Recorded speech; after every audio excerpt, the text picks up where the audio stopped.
Oh, like I can't dedicate another 90 days. I don't need that crap like other people. It's a slap in the face to people. Brilliant. Y'all spent time with him. We did. Yeah. He's highly intelligent. He does as a character. Is he speaking truth? Of course he is. I don't know who's around him. I don't know.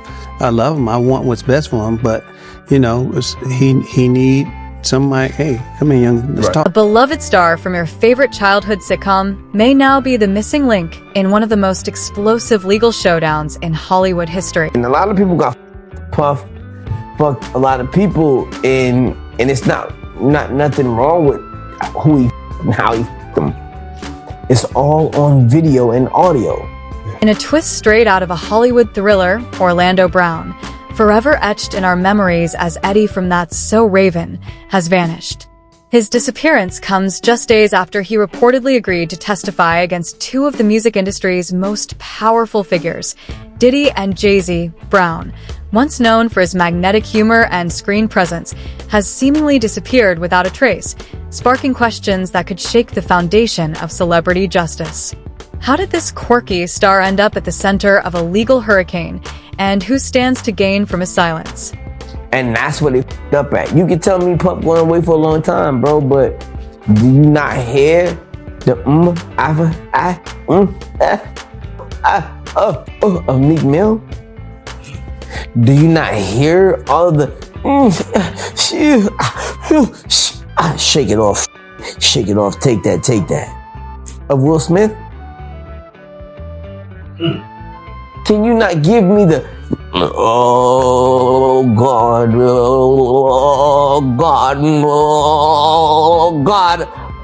of TD Jakes? I just don't want to be in the room when niggas be actually doing this, man, because that's crazy for a real Crip to pull up and be like, yo, my nigga, like, check this out. Like, I really heard Carl Winslow in there. Like, yo, I was like, yo, getting slapped like that. Slap. Who is he begging this out like a... Next thing you know, he walk in there and it's actually my mother. Is Diddy a dangerous man? Nah, you missed the fact that was my mom. Like, that was Jaguar Wright getting... It's Carl Winslow, you know. I believe that over the years, Jay-Z's connections to R. Kelly and P. Diddy mean that he at the very least knew about some of the stuff they were up to, and possibly was even involved. Especially when lawyers involved in Diddy's case right now are saying things like this. The day will come when we will name names other than Sean Combs, and there's a lot of names. It's a long list already. And of course, I already know who some of these individuals are, but because of the nature of this case, we're going to make damn sure that we're right before we do that.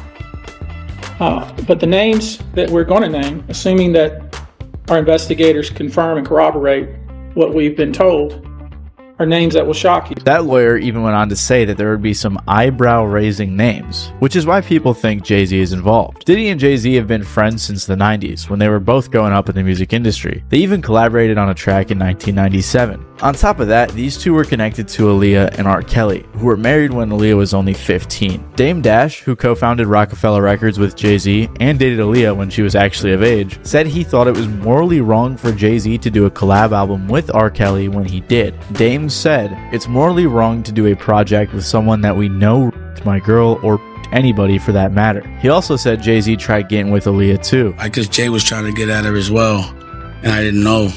And then she, like, it got brought up, and I was like, "F for y'all," but it never worked out for them, and we were both like trying to get at her. I kind of eased up, but then we ran into each other. For many, Orlando Brown was the heart of That's So Raven. Funny, unpredictable, and unforgettable. But behind the scenes, Brown's life was anything but picture perfect. In 2008, during what should have been an ordinary night, he vanished after a trip to a nearby convenience store. Panic ensued. Fans were confused. His manager issued a plea. Though he resurfaced the next day, claiming he just needed to clear his head, the episode foreshadowed a pattern of instability. Now, years later, that same pattern has returned, but this time with much higher stakes. Hello, fellow Disney fans. We have a serious emergency going on. Orlando Brown from the show That's So Raven is missing. Apparently, he left his house to go to 7-Eleven on Tuesday night and never returned. His manager tells us that he was supposed to be at a photo shoot on Wednesday morning and never showed up. It is not like him to be out of touch for so long. So all of us are very, very worried. There are search parties out there now. And so this message is strictly to organize our search party. We will be starting all meeting in the next hour at the 7-Eleven where he was last seen. We're going to be splitting into 3 groups. Now, Group A will scout out all of the Kentucky Fried Chickens in the 10-mile radius. This is not a fat joke. Orlando really likes Kentucky Fried Chicken, so we're hoping we might find him there with like a Fiesta Bowl or something. Maybe that's Taco Bell. It doesn't matter. Group B will be going to Kenan Thompson's house. If this is a kidnapping, Kenan Thompson is the only suspect that they can think of. Now, you remember Kenan from Kenan and Kel and all of that, and now he's on SNL. Well, police say that he's a little upset. He thinks that Orlando has, stolen his big, goofy, black guy comedian style, and he may be holding him at the old Good Burger movie set. So Group B will be going there. Group C, that will be with me and Raven Simone. We're going to go out, and Raven is going to try her character's psychic powers to see if she can figure out where Orlando is. Fast forward to today, and Brown is once again in the eye of the storm. Only now, he's caught in the crossfire of major legal battles involving Diddy and Jay-Z. On the No Jumper podcast, Brown sparked headlines by downplaying serious allegations against Diddy as mere hazing, only to make wild, surreal claims, including that he was Jesus Christ reincarnated. As outlandish as it seemed, that interview has become a critical piece in a larger puzzle, one that now includes Brown's unexplained disappearance. Can someone come to Hollywood and not do drugs? Yeah. And be successful? Oh, hell yeah. That's easy. It's not a requirement. Bro, the requirement is you gotta say no to Diddy. If it's new booty in the building, you know he gonna get it.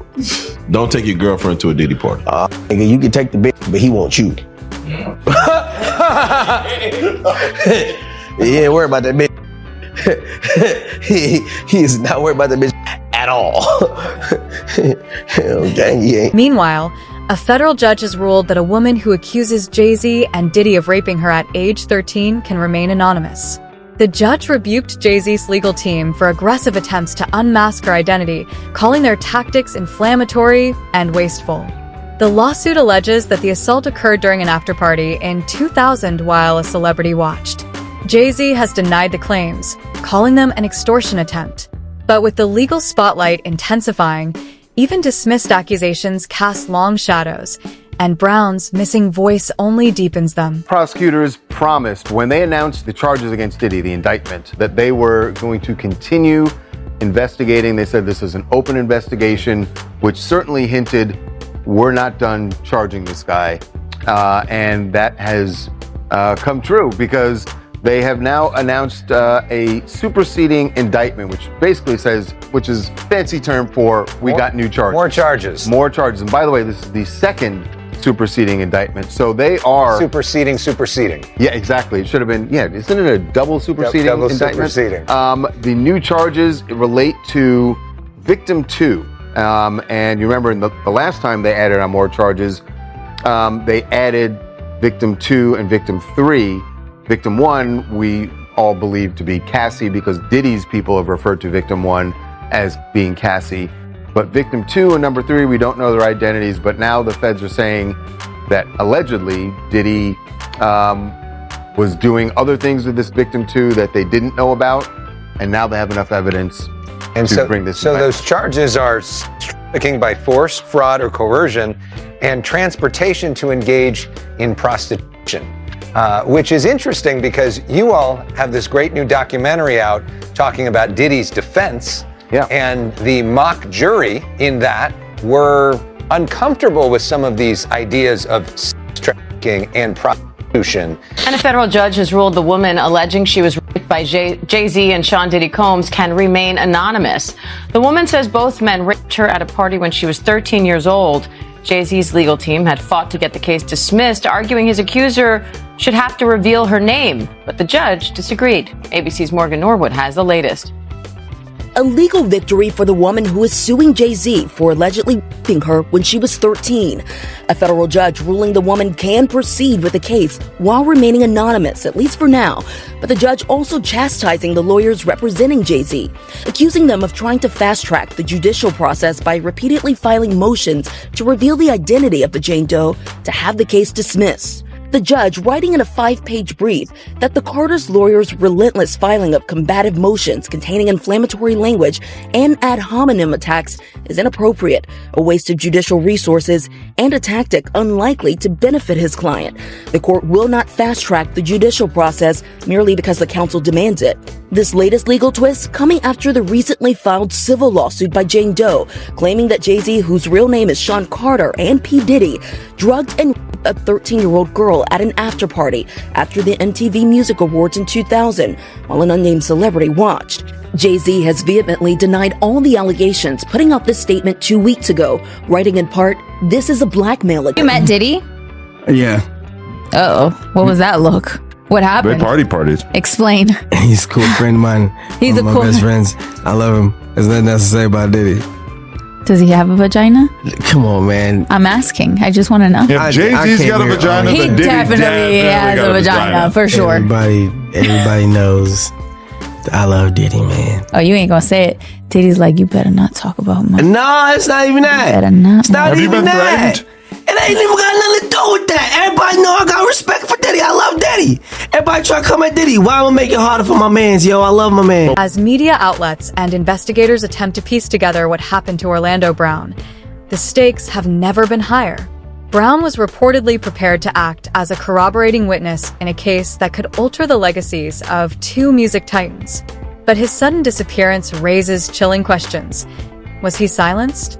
Could this be a targeted move to erase key testimony before it ever reaches the courtroom? And from the beginning, the first thing we talked about is when you go to the stand, your credibility goes with you. And if anybody who's out there has ever testified, testifying is the most nervous thing you can do. And a lot of times what people want to do is, if their anonymity is not protected, sometimes people say, I'm not testifying. You know, I'm not putting my name out there. I don't want to be associated with this trial. And so what prosecutors try to do is say, we will limit your testimony. Nobody will know who you are. It'll just be initials because you're trying to convince this person to testify. A lot of these women, men, so forth, don't want their name associated with this case. And I bet you there's a bunch of them out there who aren't telling their family and friends, yeah, I was in the middle of one of those freak off parties. I flew out there from Colorado, because it still has a stigma to it. And so if I'm the defense, I want their full names. I want their full testimony. I want them on the stand. If they're going to confront anybody, and we have a confrontation clause, if you confront somebody, show yourself. What says it? Show yourself. Show yourself. You must show who you are so that I can properly. In March 2024, federal agents raided Diddy's properties, uncovering a massive digital archive, over 90 terabytes of data from just a fraction of the 96 devices seized.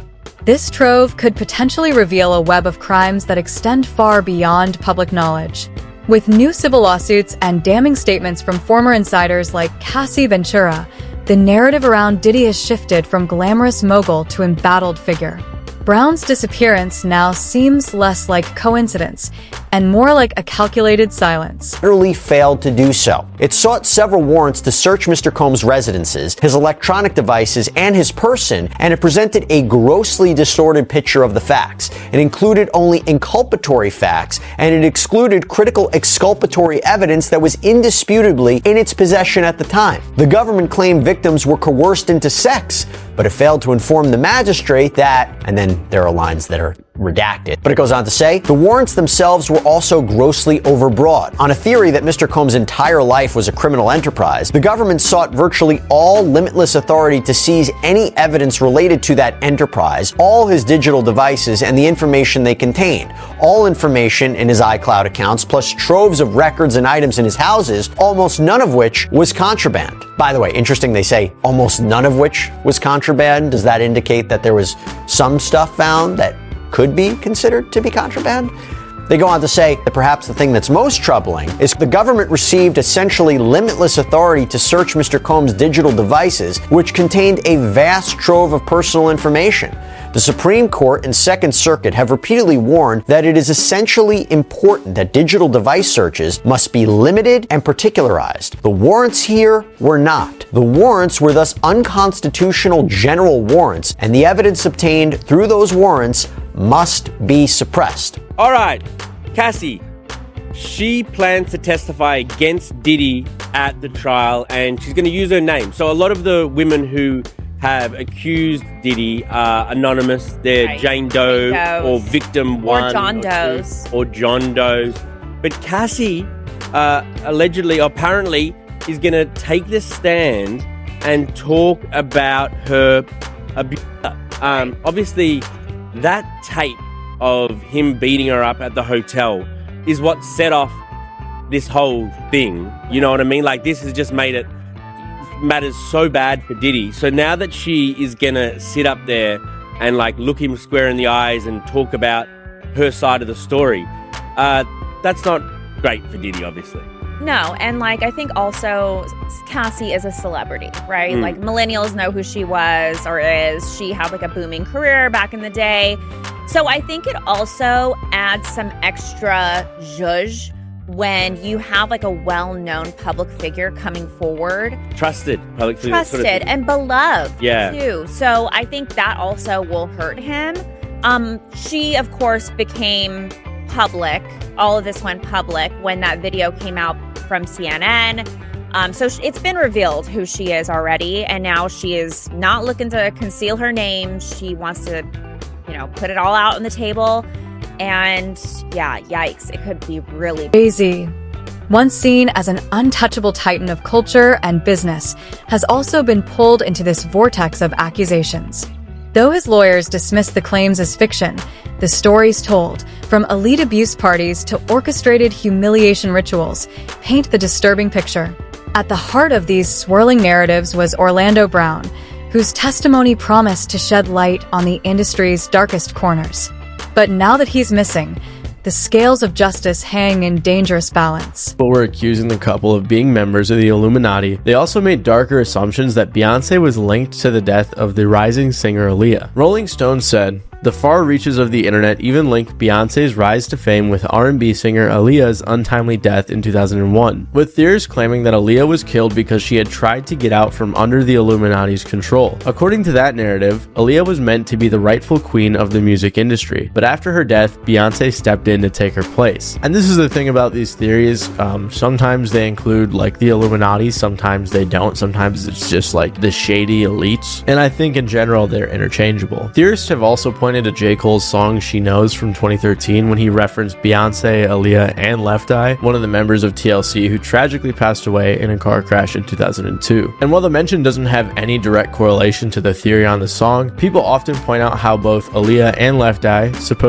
competitors of Beyonce around that time, passed away in 2001 and 2002 respectively. This idea that Beyonce was now queen of the music industry has resurfaced recently with all of the P. Diddy stuff that's coming out, thanks to people like Cat Williams and Jaguar Wright, who are claiming that a lot of industry secrets are going to be exposed. All of these big dick deviants is all catching hell in 2024. It's up for all of them. It don't matter if you Diddy or whoever you is, TG Jakes, any of them.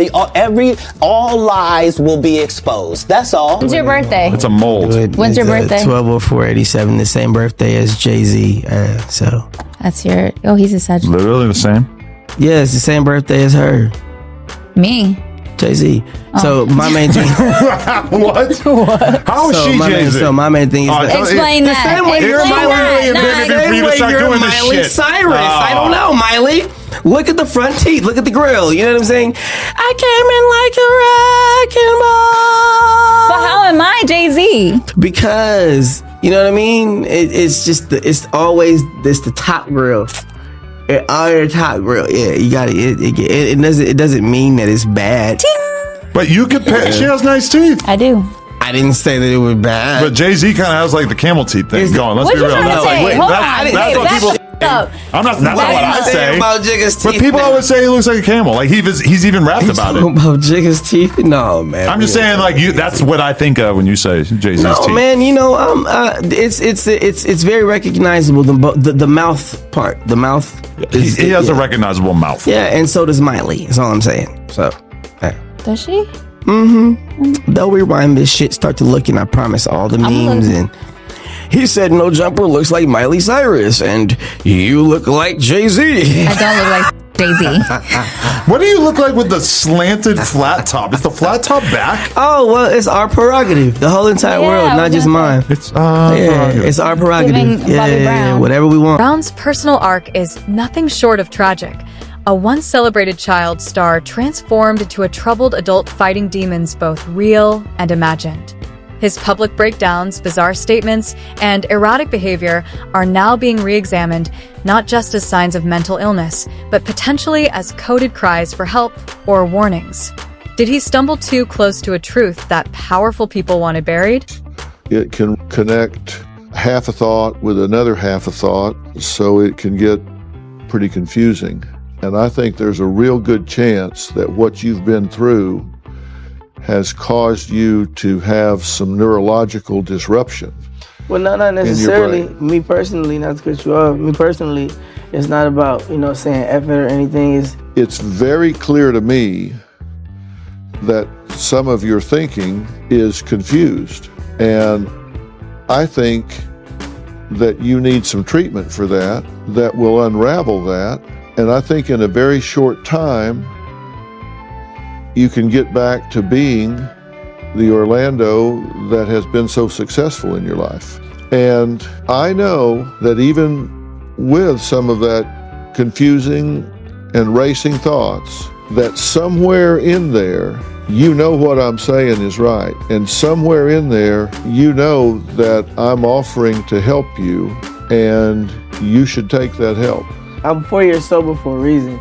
I just now got out of rehab. I just now got out of ER. I'm not doing no more time away from my kids other than I need to. There's no characters. There's no. It's what did they want from me?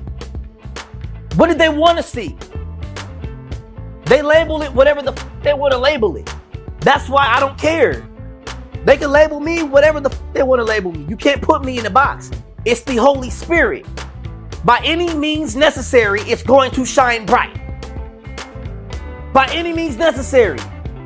I'd have been arrested, set up, damn near almost killed every damn day. But it's how you maneuver it. It's the Holy Spirit. It has nothing to do with what they want to label me as. They know who I am. They know what I'm capable of. They want to play with themselves. Oh, well, he's talking in code. No, nigga. I said I'm not giving my asshole up. That's not a code. Ain't no code to that. I'm not bending on even no couches. Y'all niggas ain't running up my ass. Ain't no studio for me to go go get ripped and be looking like somebody's funny. Get the fuck out of here. None of that shit. And since I can get on Pornhub and identify who the fuck is getting, that's the problem. Stop getting Pornhub. Period. This shit gonna hurt. Yeah. When you see your mama get bent over, when you see your aunties getting, when you see your daddy getting in his mouth. Peel back the layers of this saga and echoes of other infamous scandals emerge. Epstein, Weinstein, R. Kelly. The same patterns appear. Influence, abuse, cover-up, and silence. Brown's role was never meant to be that of a whistleblower, yet his involvement might have held the key to unraveling decades of corruption in the entertainment world. With time ticking toward the trial, questions loom large. What happens if Orlando never resurfaces? Who benefits from his absence? It was funny, like tonight, I don't want to. I know they're dancing, they're looking for boyfriends and girlfriends and this and that nature. Does comedy still live? You know what I mean? Yeah. Right. Does comedy itself still live? No. Yes. Roseanne Barr. It's like, where does Ellen get it from? Ellen DeGeneres. Whole bunch of girls. Party bus. Where do you get it from? You think Ellen was at Close the party? my door.